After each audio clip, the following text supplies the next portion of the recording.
కమ్మ అంటే అమ్మ లాంటి వాళ్ళు అని తెలంగాణ సీఎం రేవంత్ రెడ్డి పేర్కొన్నారు. ఇక ప్రపంచ కమ్మ మహాసభల సందర్భంగా సీఎం రేవంత్ రెడ్డి మాట్లాడారు. ఇక కులం అనేది వృత్తిని బట్టి వచ్చిందని అన్నారు. 10 మందికి సహాయం చేసే గుణం కమ్మవారిదని తెలిపారు. సారవంతమైన నేల ఎక్కడ ఉంటే అక్కడ కమ్మవారు ఉన్నట్లే అని సీఎం రేవంత్ రెడ్డి తెలిపారు. ఇక ఎన్టీఆర్ దగ్గర అనర్గళంగా మాట్లాడే తత్వాన్ని నేర్చుకున్నారని అన్నారు. మనకు అవకాశం ఇచ్చిన వారిని తక్కువ చేసి చూడాల్సిన అవసరం లేదని అన్నారు.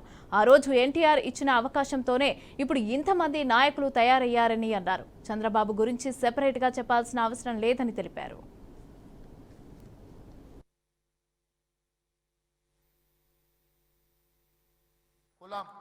కులం అనేది వృత్తిని బట్టి వచ్చేది.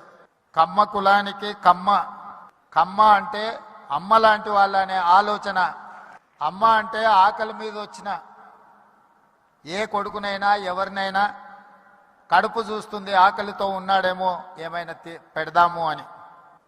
అందుకే కమ్మవారు భూమిని నేలను నమ్ముకొని వ్యవసాయం చేసి మట్టిలో నుంచి బంగారాన్ని తీసే పంటలు పండించి 10 మందికి సాయం చేసే కమ్యూనిటీ కమ్మ కులం. అందుకే ఒక సినిమాలో కొండ మీద అమ్మోరు కొండ కింద కమ్మోరు అని అన్నారు. నేను మామూలుగా మా మిత్రులతో అంటుంటా, కమ్మాస్ ఎక్కడున్నారో మనం గుర్తుపట్టాలంటే పెద్ద రీసెర్చ్ చేయాల్సిన అవసరం లేదు.